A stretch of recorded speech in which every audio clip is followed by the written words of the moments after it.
Okay, guys, I'm reading this book. What is it called? The Myth of Normal by Gabor Mate. Right? I'm on chapter 10, and he's talking about how people who decide to have children and carry those children because they have uteruses, they're literally fucked. They're literally fucked from even before the child enters the womb. Let me find a passage for you.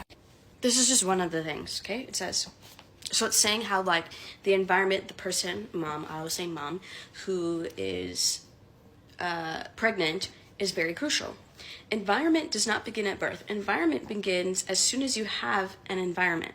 The fuck?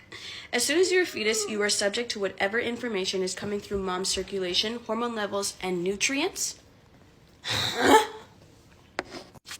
Another passage. It says, by listening intently to movements and heartbeats, researchers are finding that the fetuses of mothers who are stressed or depressed respond differently from those of emotionally healthy women.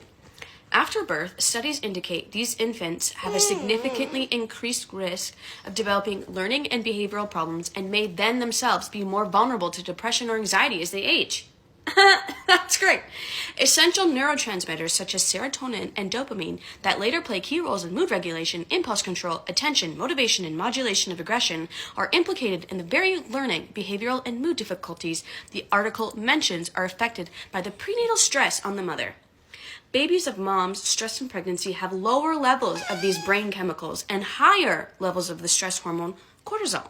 Not surprisingly, the same study shows that these newborns also had less developed learning skills. They were less responsive to social stimulation, and they were less able to calm themselves when agitated.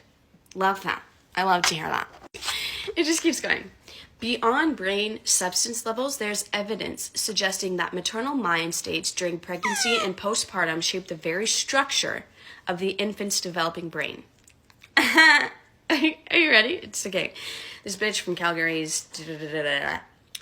Her colleagues found that the child's gray matter, the fucking gray matter, in your fucking brain, the cerebral cortex, was thinner on MRI scanning of the brains of preschool children whose mothers had suffered depression in the middle 3 months of pregnancy. As they point out, their brain scan findings may presage later problems such as depression, anxiety, impaired impulse control, and attention difficulties in the child. I'm essentially reading the whole chapter to you, but like this part gets this. Besides being the bearers of children, mothering a child may be a mandate from nature, but mothering a grown man is both unnatural and impossible. So motherfuckers who have to deal with depressed men also fuck up their children.